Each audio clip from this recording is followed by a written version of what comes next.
Dear friends, welcome to this electrical engineering knowledge sharing channel AMP Power System Workshop. Thank you very much for visiting the various sessions which I have conducted on power system protection. We have completed 5 sessions. Today we are going to discuss session 6, which is very vital sessions. From today onward, we will be going to discuss about the power system real protections. Now today discussion point is electric generator or AC generators and this protection system. We have already discussed on my first session that electrical power system mainly or can be class or can be considered part of three building block. One building block is the electrical rotating or stationary equipment. One building block is a transmission distribution system, and third block is a low voltage distribution system. In the electrical equipments block, there is a rotating equipment and there is a stationary equipment. So today we are considering this rotating equipment main part, that is the generator, which is responsible to give electricity. Without generator, you cannot no use of the other part. So generator is the master block of the power system. If the generator is not there, then electricity generation is not there, then no need of transmission, distribution, low voltage distribution, other stationary equipment.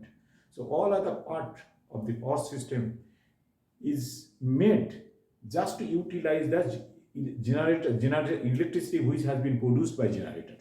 So generator is the master block of the power system. So we are going to discuss that about that generators and how to protect these generators.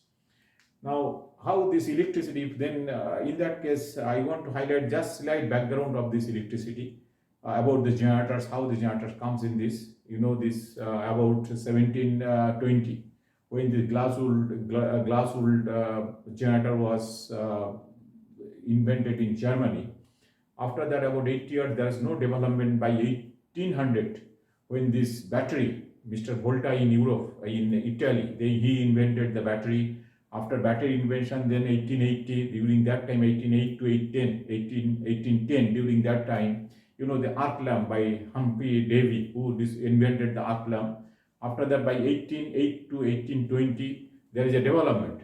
At that time, electricity magnetism was developed. And during, what is the relation between electricity, electromagnetism, or relationship between electricity and the magnetic induction, magnetism, that was established by 1880 to 1820. That during that time, Hans Ørsted, you know, he with as well as Faraday, they related this relationship between electricity and magnetism.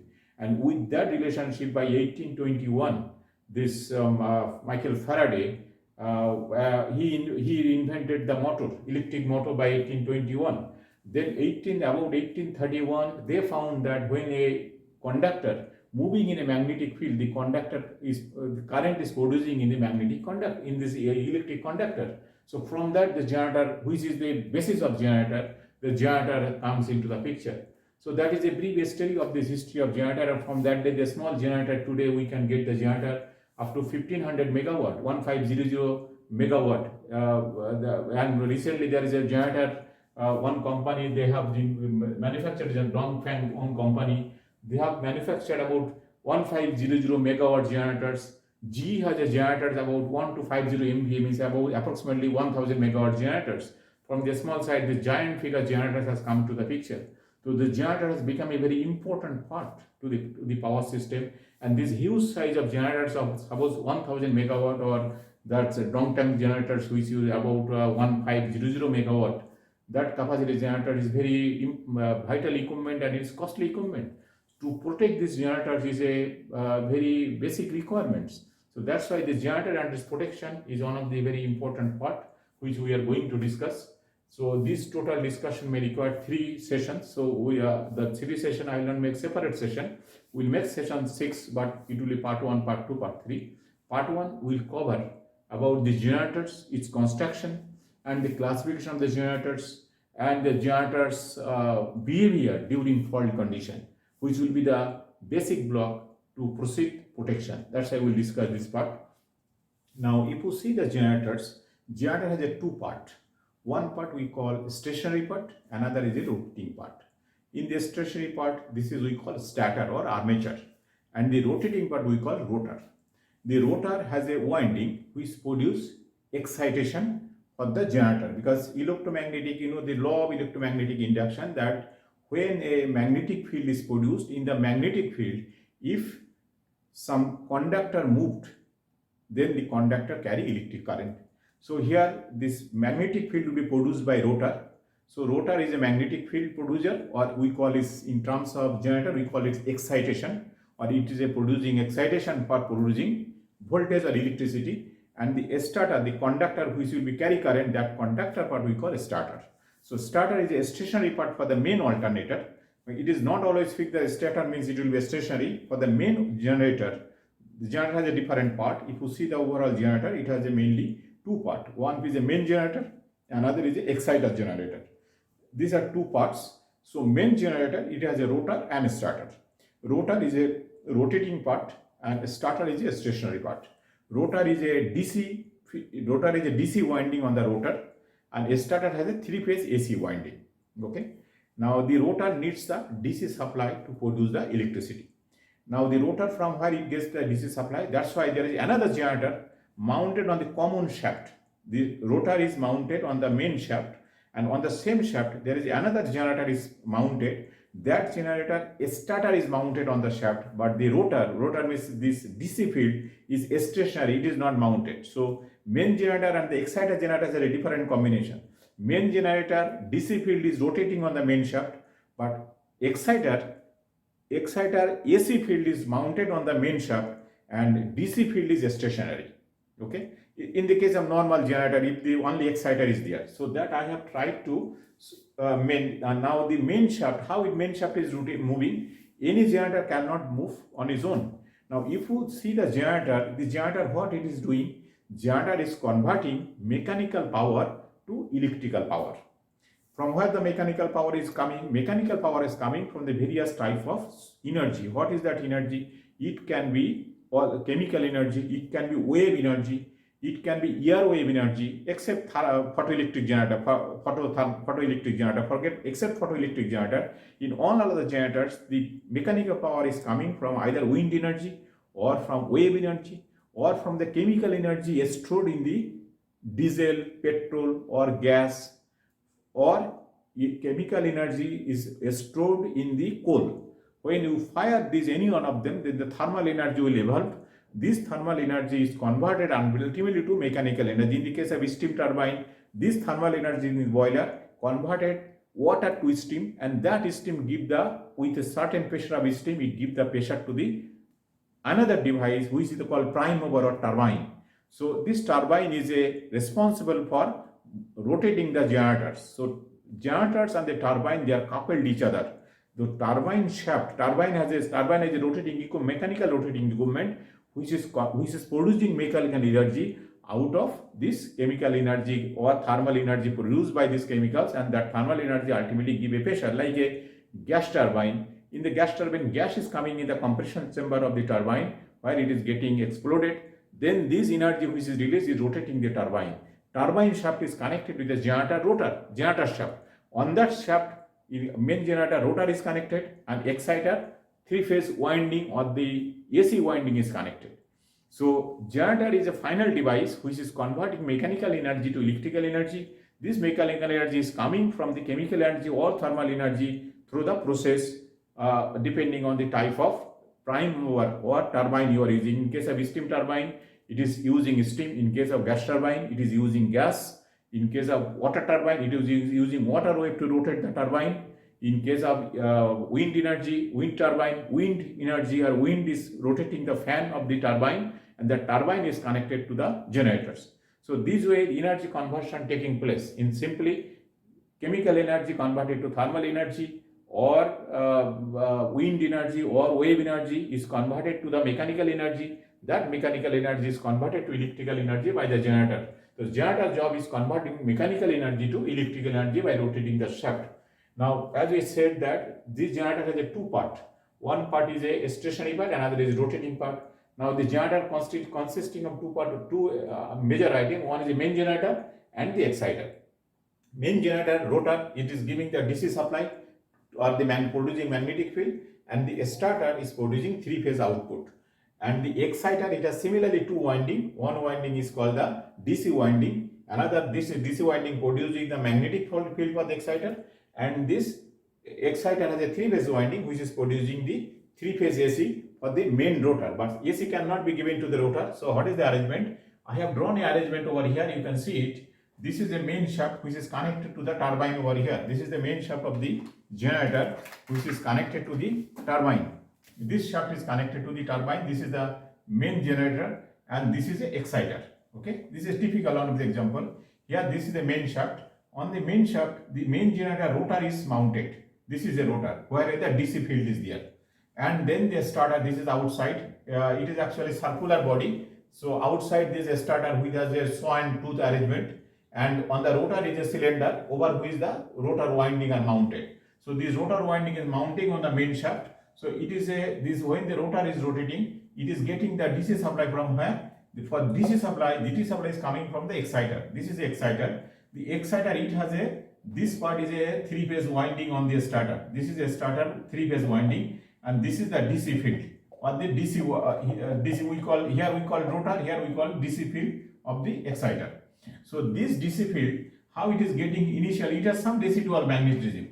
So when it with the residual magnetism is rotate, then it is producing some voltage, and that voltage is going to the when it is rotating, this is the residual magnetism. The outside, it is a fixed on the outside, and the rotor is, when the turbine is rotating, this starter winding of the exciter is rotating. So when with the residual magnetism, the starter is producing some voltage. That voltage is going to a rectifier that is mounted on the main shaft. It is a diode rectifier mounted on the main shaft, rotating with the same speed as that of the turbine shaft. And this diode is rotating, and with the same time the diode input is a three-phase supply, and that diode is converting to DC supply. This diode supply is going to the main rotor, and from the output of this, then this is when this is producing, the voltage is not adequate voltage because the magnetic field is weak. So this small voltage which is produced by the alternator, that is through the PT that I have drawn over here. There is a PT connection. Here I have shown the electrical wiring diagram how this is. This is your part of the exciter. This is exciter part, and this is your main machine part. Here this part is a stationary part. You see the rotor is, DC field is stationary. This DC field, when it is rotating, three-phase voltage is generating in the exciter. This part is the exciter. Okay, this part is exciter. These voltage, these are rotating part. This part is rotating. This part is stationary. This exciter three-phase voltage going to the rotating diode which is mounted on the same shaft. Then it is producing the DC voltage is going to the main rotor, main machine rotor. Then the main machine rotor, when this main machine rotor is getting excited, then the main machine exciter is producing voltage. But this is not the rated voltage. So we are taking PT supply from here to the, you see there is AVR one device called voltage control device. This PT supply coming to the AVR. AVR can check whether the rated amount of voltage is developed or not. There is a set value over here. If not there, then this supply is converted by DC and it is giving further excitation. So it will gradually increase the excitation. The moment this voltage will become rated voltage of the generators, then a PT will, this voltage will come over here, comparator, there is a comparator here, you will see the rated voltage and the generated voltage are same. Then it will not give any further excitation to the rotor. Rotor will maintain the previous excitation and it will continue. Okay, so this way this is working, this generator is working. This is one of the typical example, but if you say the old generators, their arrangement was different, and today nowadays this arrangement is further modified. Now what we are doing nowadays we are doing another arrangement. Here we are, sometime we put a pilot generator, permanent magnet generator. Sometime this exciter, this DC field could be permanent magnet. If this is a permanent magnet, then the residual magnetism is not required. Sometimes we put, if this is the same arrangement, but here we put another permanent magnet generator. In the permanent magnet generators, this magnet is a permanent magnet, and the magnet is a permanent in nature. It is a small generator. It is a permanent magnet, and then this is producing your, this is DC generator. Keep in mind, this permanent magnet generator is a DC generator. It has a permanent magnet, a shunt generator, and it is producing the DC field the DC feed is mounting on the same shaft. It is connected to the this DC supply here. This is rotating with the permanent magnet generator. This is a rotor permanent magnet. It is rotating with the ship, and this generator winding is producing voltage which is going to the stationary part. This part is a stationary. Permanent magnet is rotating with the main shaft. So this is another pilot. It is called pilot exciter. This is the pilot exciter for the big generators. We have a pilot exciter. We have the main exciter, then the main generator. Pilot exciter is a permanent magnet generator. It's a DC generator. The permanent magnet is rotating with the main shaft, and the DC generator is a stationary, which is giving power supply to the main exciter, rotor or DC supply. Then the three-phase supply coming over here, then it is going. Then there is another arrangement we call a separately excitation. Instead of taking the DC supply from here, we can take the DC supply from outside. We can take the generator PT supply outside, then we can put a rectifier. From there we can take the DC supply, which we can give by brush arrangement, or you can give over here. Or another arrangement, from the direct battery we can put a slip ring in the rotor. Here in the main rotor, instead of doing all this direct rectification, in the rotor we can give the direct DC supply by a slip ring arrangement. On the rotor there is a slip ring. I am drawing how that is. On the rotor, this is a rotor winding. So on the rotor, this is a main shaft. Here is a rotor is here. The rotor is rotating. So on that there is a slip ring. This is a slip ring. It is a brush slip ring. Over that there is a brush mounted over here. Okay. This is a brush is mounted, and this is a contact. So the DC supply is coming from, this is a brush slip ring, and this is your brush, and this is suppose positive, this is negative. It is connected over here. Then through the brush, this it is connected, and this is wired up. So this is through the slip ring. It is rotor is getting this DC coil, or rotor is getting power supply. In the old days, when the initial phase of the generator, the arrangement was like this. It is called brush slip ring arrangement. Okay. So these are the basic construction of the generator. That means in a generator there are two things are there. One is called your exciter, which is giving the required DC supply to the main winding or main rotor of the generators, and there is a main generators which has a three-phase outside winding. In the starter, we call it a starter. The starter winding, if you see the starter, it has a, if you see the section, it has a this type of arrangement. This is a tooth, then this, again this. So here is coils are mounted on this. Okay, surface. It is called all the AC windings are connected over here. So when the magnetics generators, that means generator has a two part. One is exciter part, another is a main generator part. Exciter part is responsible to produce the excitation to the generator, and then generator is producing the three-phase AC voltage, and this three-phase AC voltage is going to outside. In context to this, I will mention another 2 point, which is part of the generators. There are two control devices. To understand the complete complete process, we need to discuss these 2 points also. Generators have the two things over here. You see here, I say that depending on the excitation, the voltage will be decided. So voltage and if the voltage output voltage is not adequate, or during certain the voltage is there, suddenly you put a heavy load, immediately voltage will go down, right? If the voltage go down, then the voltage to be come up again. So that is part, one part is controlling this part. This is called automatic voltage regulator. AVR, we call it AVR. This is one of the device which we use in the generator for controlling the voltage. Yeah, it is a voltage control device. Voltage controlled by this AVR. That is called AVR. AVR is, I have shown it. AVR is connected with the pilot exciter or the main exciter to control the excitation of the main winding. So this is a automatic voltage regulator. It comes into play in the initial stage. It has some impact. Then suddenly load thrown off. If you take out the load from the generator, suddenly generator voltage will come off.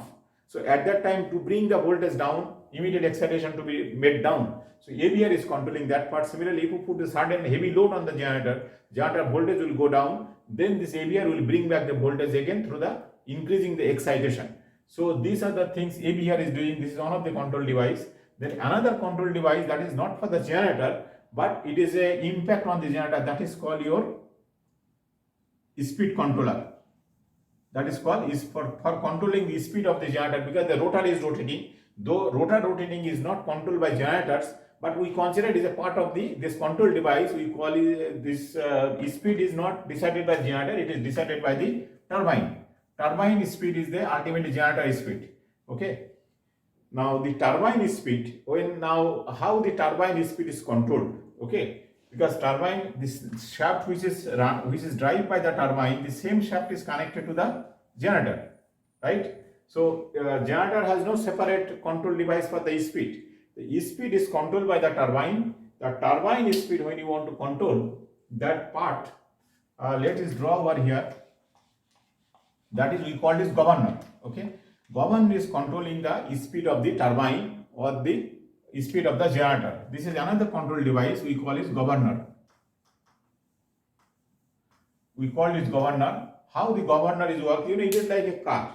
Suppose a car is running with a certain speed. Suppose 100 km per second. You are living alone in the car. You are alone in the car. Now, if you want to increase the speed of the car, what you do? You just press the accelerator. Means accelerator is connected to the fuel valve. So it will open the fuel valve more fuel will come to the engine and engine will go down. Now, at the same, suppose that is one condition. In one condition, you are increasing the speed of the car. If you want to decrease the speed of the car, what will you do? You will just raise the leg from the accelerator. That means you are closing the valve more. So less oil will go, speed will come down.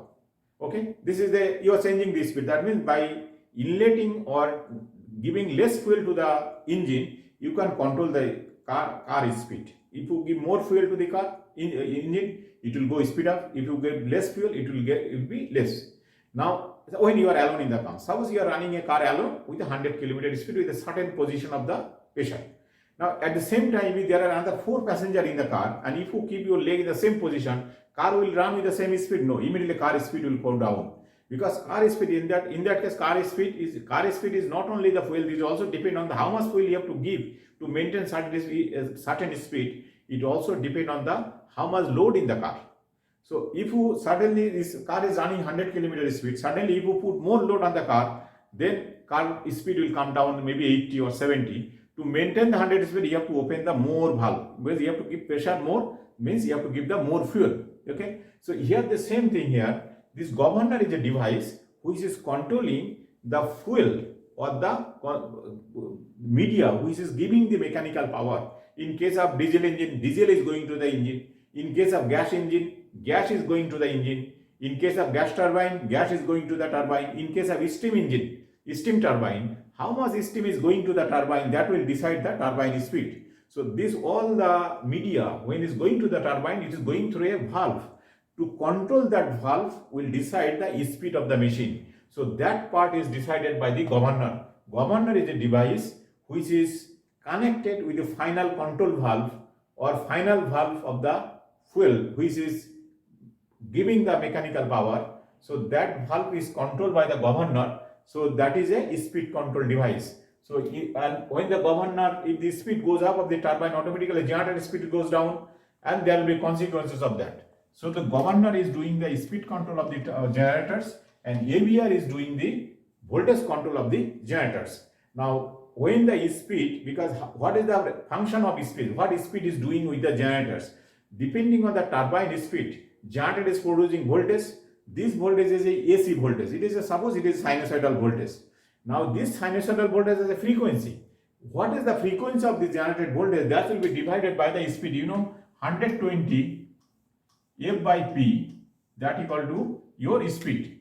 If this is the speed RPM, revolution per minute of the generator, then corresponding, this is the number of poles. Suppose it is a 2-pole machine. Okay, 2-pole machine. If P equals to 2 pole, this could be 2, 4 is always even. A pole is always even number. 2 pole, 4 pole, 6 pole. Normal high speed machine is a 2 pole, but low speed machine like hydroelectric generators, those who is running on the hydro power, there will be 4 poles, 6 poles, 8 poles, 12 poles, 16 poles. That will higher number of poles. So this, because as the speed is low, because our frequency is always fixed. Suppose either it is a 50 hertz or 60 hertz. You see, in case of 50 hertz, how much, if the machine is a 2 pole, then what is the RPM? 120 into 50 by 2.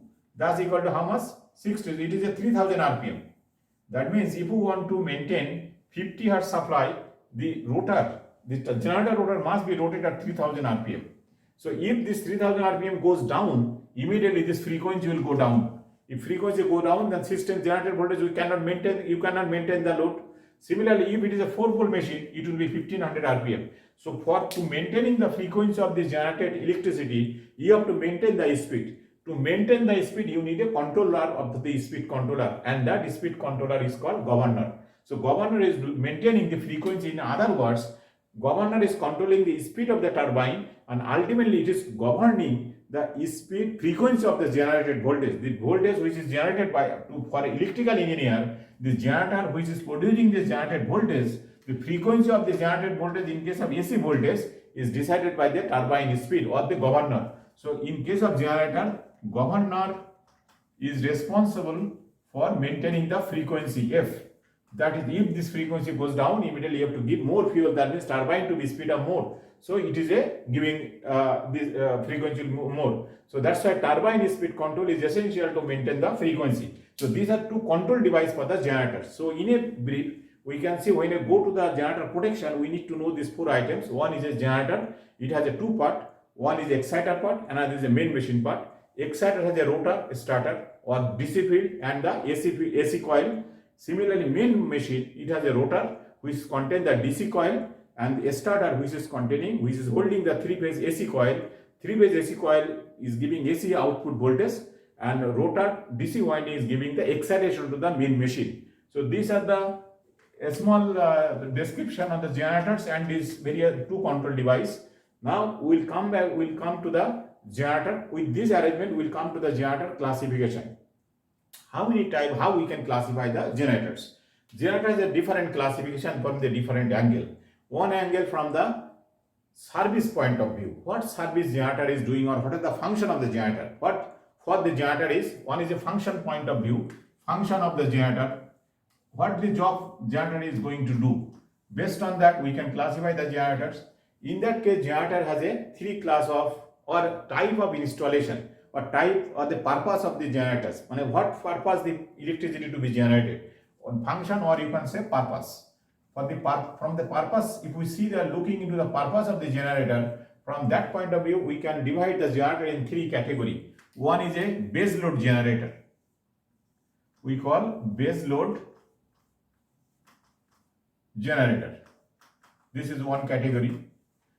Okay. Second category is your peak load generator.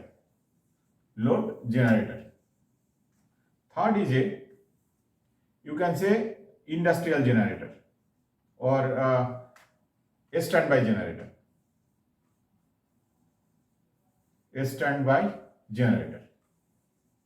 These are the three different categories. What is the peak load generator? Base load generator. Base load generator means it is continuously running. These generators are continuous rated. It is a 24/7. It is running this generator to maintain the base load. Any system, any area or any utility, any area when the electricity to be supplied, in that area there is a constant load all over the day. 24 hours there is a certain amount of load is always maintaining. To scatter that load, we use a base load generator. That means it will be running 24 hours by 7. There is no interruption, and these will maintain the base load. Now, all over the 24 hours, the total load in a certain area is not constant. Suppose in a domestic way, in any city during daytime, all the office, everything is open, so they need electricity, everything. But evening time, office are getting closed, so their electricity consumption will be different in the city area. But if you go to a rural area, daytime there is no major requirement of electricity. Their electricity is even coming to the evening time when everybody is lighting the power, running the AC or anything. So depending on the area, the electricity consumption are different. Okay. So when is a normal time, so in total area in every area there is a peak demand coming at a certain time of the day. So during that time, it may be 2 to 3 hours only. After that, the peak demand will not be there. For that, you need not to run the entire peak power all over the day. That's why what power plant is generally they do, they keep some units for constant running 24 hours to maintain the basic minimum requirement. So that is a base load generators, and this generator is a requirement is they should be running 24/7. So there should be continuous rated generators. And now this peak load generator, when over the base load to meet the peak demand at this a specific time of the day for a certain time, we run the peak load generator. So peak load generator is a different time. It is not for continuous rating. It will be running maybe 2 to 3 hours. So its rating will be different. Its characteristics will be different. So that is just to meet the peak demand at a certain time. So that is a, but it will be working every day, not like that today it will work and 10 days it will not work. It will work every day, but for a certain time. That is called priming power. Maybe it will be just for priming purpose. Then the standby generator, it is a different application. Suppose a plant is running from the utility. Okay, suppose there is a plant, the plant is running from the utility. Now, certainly the utility plant goes off or trip. Suppose this is a big plant. This plant is getting power from utility. This is the utility power. This power is coming from utility. This is coming from utility. When a power company is giving utility this power. This power. Now, suddenly, if this power goes off suddenly due to any problem with the utility company, then the entire plant will be off. In that case, what we do? We put another power service over here, that is called emergency generator. We put a generator over here. That plant, this plant authority, they will put the generator on their own generator, and these two are interlock each other. So in case of this utility power goes off, immediately this generator will automatically come and it will feed the plant. So plant will not go under shutdown or long shutdown. So this type of generator we call is a standby generator. This will be coming maybe once in a 6 months. The generator running will be required. So it is not like that previous peak power generator. It is a standby generator and it will be running not every day. Once the main utility power supply goes off, at that time only this generator will be coming. This is one type of classification: base load generator, peak load generator, standby generator. There is another classification of the generator, that is based on the plant, how the plant is connected. That is a various offshore application or this other application. This type of classification there is a called single generator or single isolated generator. One is a single isolated generator. Single isolated. It is a second classification.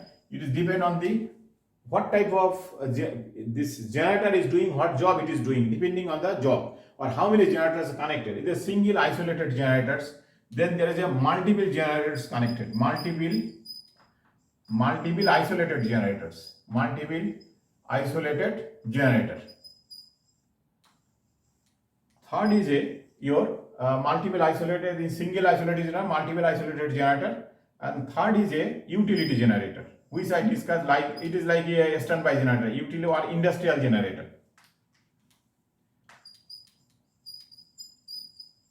Industrial utility generator. Industrial plant for generator for industrial plant. Okay, you can say industrial plant generator for industrial plant. Now, single isolated generator means it is mainly used by the various housing authority or some other people. What they do, they put or where they are in a rural area or remote area where there is no electricity. In that case, this single isolated generator, one generator they install for certain houses or certain area to be fed, or certain camp where there is no other electricity, not electricity in a desert, there is no electricity available.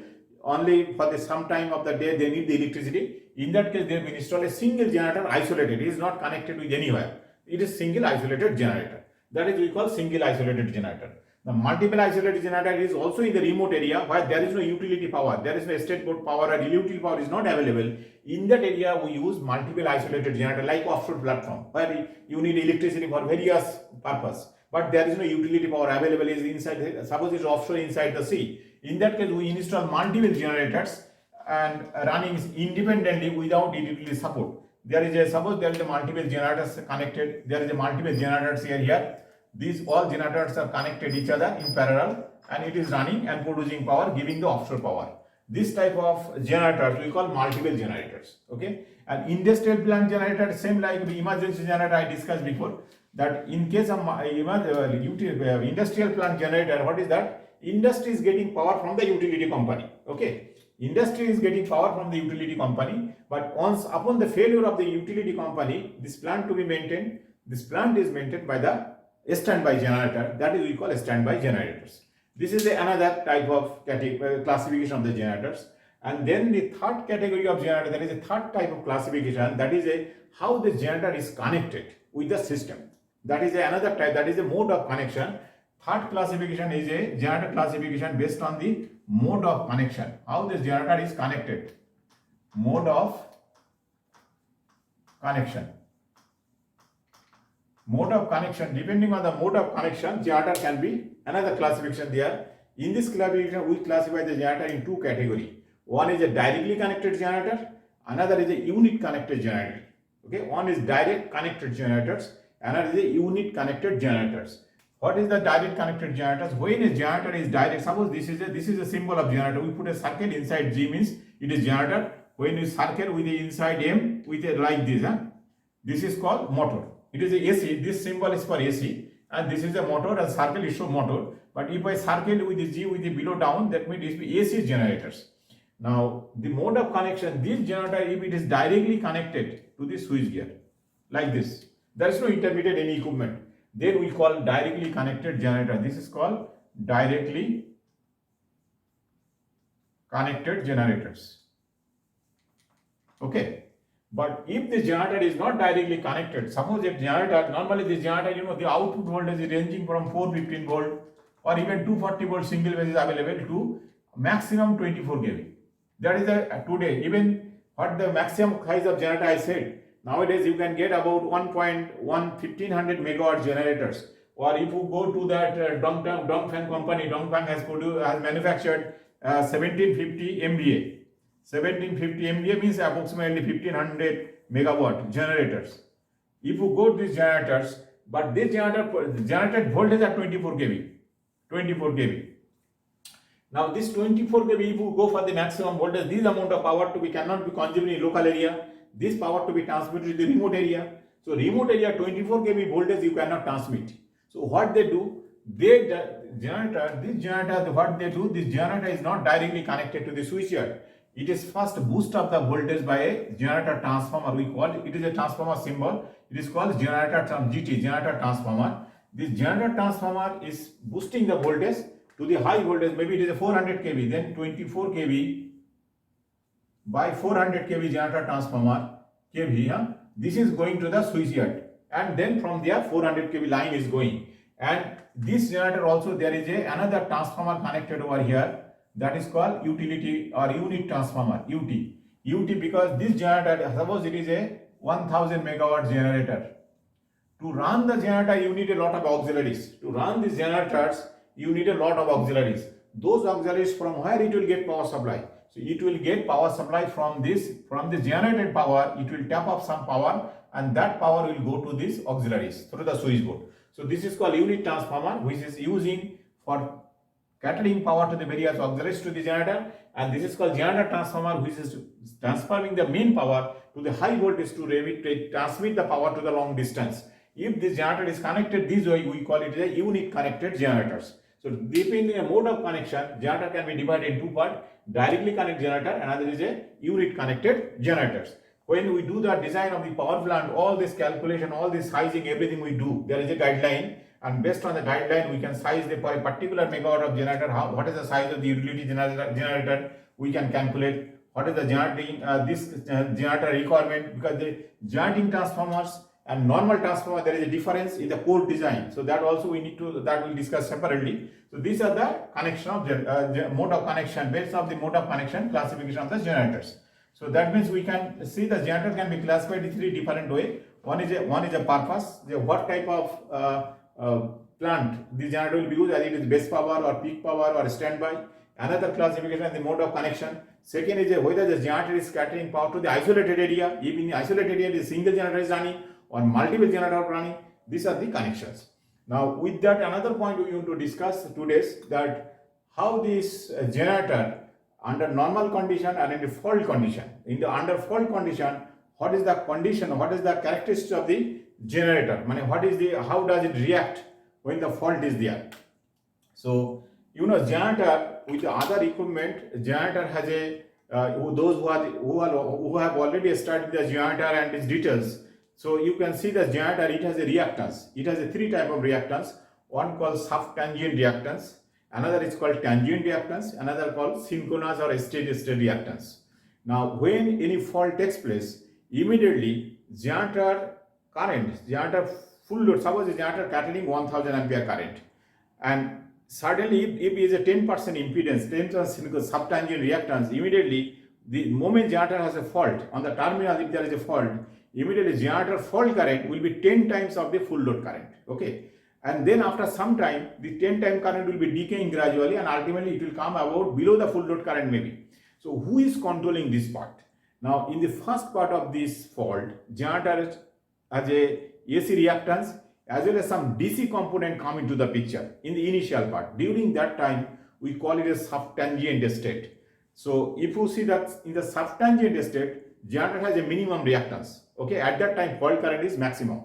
Then once the generator that about 200 millisecond maybe subtangent condition maintained, after 200 to about 600 to 800 millisecond, transformer this DC part goes off, DC current goes off, then only the AC current is maintained. So at that time the reactance goes off because current goes down, so reactance goes off.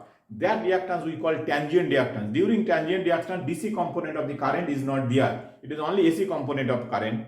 Then after 600 to 800 millisecond onward, the equipment comes into the steady state condition, and during that time is synchronous reactance comes into the play, and that dominate the current, that control the current. And this synchronous reactance, it could be varied from 120% to 240%. That means it can happen that if there is a generator fault and fault condition maintained is not getting cleared, generator total current may go down below the full load current, and if the fault is not clear, it is dangerous for the generators. Okay, so these characteristics we show in a diagram, that is a generator characteristic diagram. What happened to my pen? Generator's characteristic diagram. So we can draw over here. This is the magnitude of the current, and this is the time. Okay, this is a time. This is a time. It is a decayment time. Suppose this is a 200 millisecond. This is a 400. This is a 600. This is a 800. Like this millisecond. All are millisecond. And this is a fault current in kiloampere. Okay. Now if you see this the characteristic. Now this, when initial phase, when the fault takes place, immediately there is a DC component. When the DC component of the current imposed with the AC component of current, that we call asymmetrical current. Asymmetrical current means it is a symmetrical current as well as DC component of the current. DC component of the current will be playing role in the initial phase of the fault. That means initial about 200 millisecond. So if you say only the AC symmetrical component curve will be like this. Okay, like this. So it starts from here, which maybe it is a 10 times, maybe 10 times of the full load current. It starts from here, then it is gradually decaying. So this part, up to this point, suppose this is 1 and this is a 2. Between 1 and it is a AC symmetrical part. AC symmetrical part. In the AC symmetrical part, this current is controlled by who? By the subtangent reactance. We call it XD double dash, subtangent reactance. So in this part, there is a subtangent reactance. This is AC part. And during that time, there is a DC component. So if you put the DC component together with this, then it may come like this. So in that sense, these are the not exactly like this. Slightly it will be like this.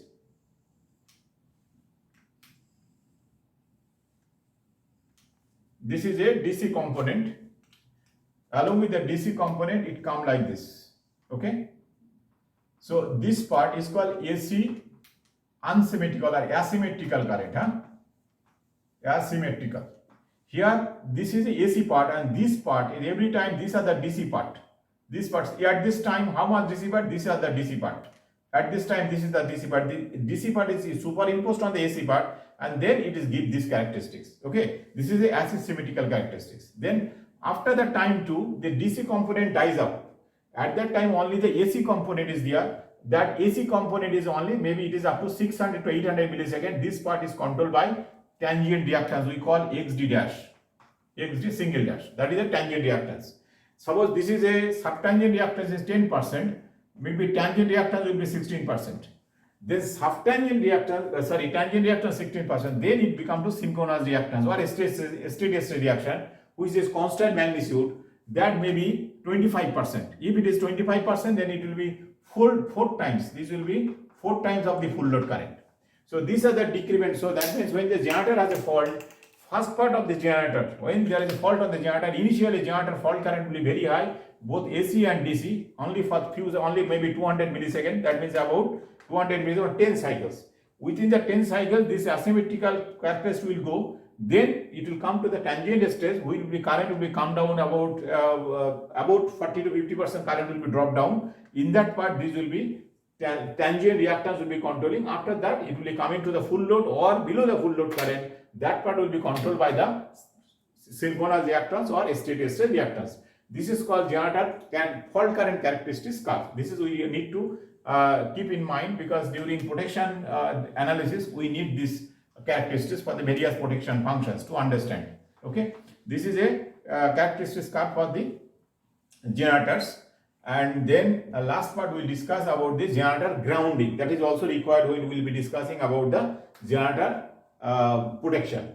Now in a generator, this is the starter winding of the generator. We said these are the three winding. Most of the generator are star connected. Okay. Now this generator, this is a neutral point, which is a 0 voltage normal condition. Okay. Now this generator, when there is a fault, when there is a fault here over here, this neutral can be connected directly to the ground. When we do this type of connection, it is a directly connected generator, directly grounded, or it is called solid grounded, when generator output voltage is directly used for the 3-phase and single phase application. Suppose I have a 240 volt supply, suppose it is a 415 volt generator. Okay, if this generator is used for 415 volt as well as 240 volt for single phase, in that case this generator neutral should be solidly grounded, otherwise I will not get 240 volt single phase supply. Okay, so when a generator output is directly utilized for the generated voltage as well as single phase application, in that case generator neutral to be solidly arced. This is a solidly arced generators. Now if the generator single phase application is not there and we want to control the generator voltage, okay, we want to reduce the fault current. In that case generator neutral is not solidly grounded, it is grounded through a resistance. We call it resistance grounded system. Here what will happen, fault current will be reduced depending on the generator, because suppose a generator is used for the supplying motors only, there is no other load, only motors.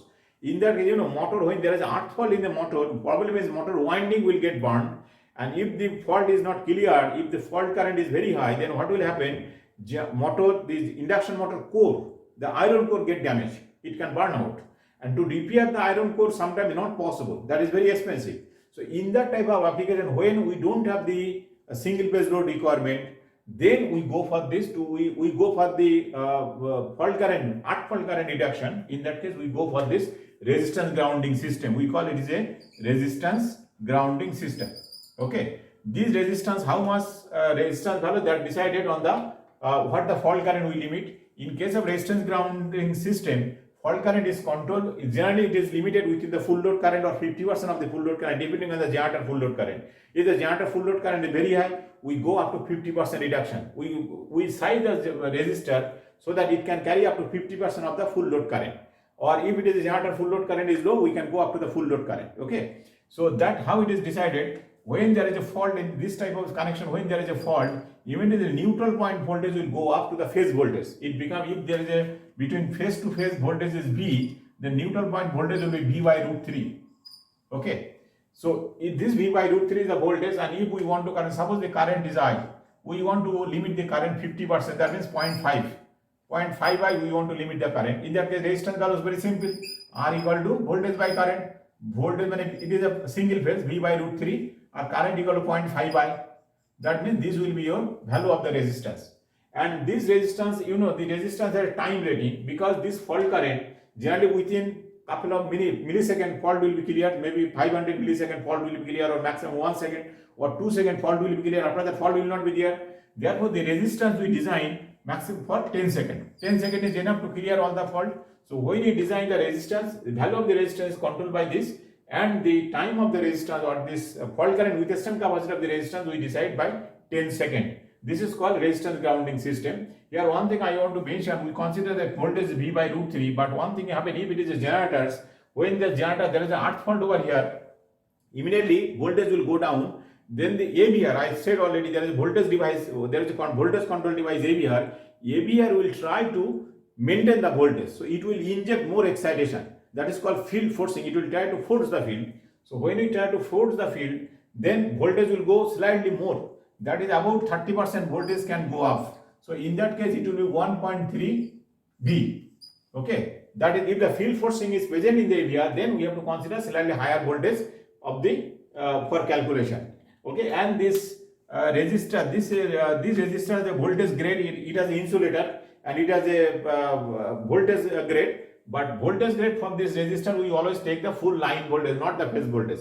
For calculating resistance value, we take the phase voltage. But deciding the insulation and this bushing insulation, we take the full line voltage, face to face voltage. Okay, this is for the resistance grounding. Then third type of grounding, which is used for the big generators, that is we call transformer connection or the distribution transformer connected grounding. That is we use for the starter winding generators. In that case, the neutral is not, which we draw from there. These generators, suppose this is the generators. Oh, what has happened? This is not. This is the generators, 3 winding. It is going outside. Okay. Now this neutral we are not connect directly. We connect to a distribution transformer. This is a primary. This is a secondary. This is grounding. This is a secondary, and then we will be loading resistance. This will be the arrangement for the distribution transformer connected. Okay. This distribution transformer capacity. Similarly, we can decide the distribution capacity by calculating the capacitance of this. The distribution capacity, the resistance component of the current should be more than the capacitance of this various capacitance of the generators. That is because this generator, when you connect to unit connected generators, this generator has connected with the generator transformers, it has connected to the unit transformers, all are connected by the cable, all has a parallel capacitance. So we calculate all the capacitance and corresponding capacitance reactance. For that, the capacitive charging current, whatever the capacitive charging current, this distribution transformer is designed in such a way, resistance component of the current will be more than this capacitive component of the current. Then based on that, this will be decided at the critical point, usually IC, this is equal to IR. Based on that, this distribution transformer current is decided, and distribution transformer voltage in the same way resistance, as we decide the resistance grounding transformer, this voltage will be here will be V by root 3 at the fault condition. Same formula we use, and current we decide this thing. Based on that, we decide the volt ampere of the transformer. Okay, and this transformer rating generally we take for 10 minutes, because 10 seconds is enough, but with no need of 10 minutes. How 30 minutes? We take this transformer VA capacity V by root 3 into current is calculated from there.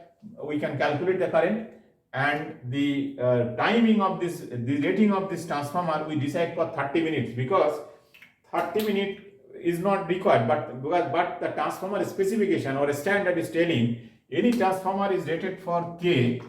Now 30-minute rating will be 6 times, and 30 minutes is enough. If the K is the rating of a transformer, KVA rating, then 1/6 of the rating it can cater for 30 seconds. Okay, 30 seconds for 30 minutes rating. This rating will be required only 1/6 of the KVA rating. So based on this voltage and current, we can calculate the KVA. As this transformer is not always carrying power, it is only under fault condition it will carry current. That's why the transformer rating is reduced to 1/6, because it is maximum 2 seconds or 3 seconds or maximum 5 seconds the fault current will be there. So 30 minutes rating is good enough for this, and as per specification this is the minimum time available. Still in 30-minute rating of any transformer is needs 1/6 capacity of the rated KVA. So if this, based on that, we can calculate KVA of the transformer. KVA of transformer V by root 3 into I equal to this IR. What are the KVA capacity coming for this transformer? For this purpose, it will be by 6. That will be the rating of the distribution transformer. So this is the 3 way of, there is another arrangement, zigzag transformer, that is we use for the delta connected. So these are the various type of grounding arrangement of the generators. So this is a total what we discussed today. With this background of the generators, ABR, governor, generator connection, generator grounding arrangement, we will discuss next session. Next part of this session we will start about the generator protection. So this is all about today, and I will be closing this thing. I think it is already 45 minutes closed, is over. And I want to thank you, all of you, again for sharing or visiting these various sessions and encouraging me to continue. Thank you very much indeed. Thank you.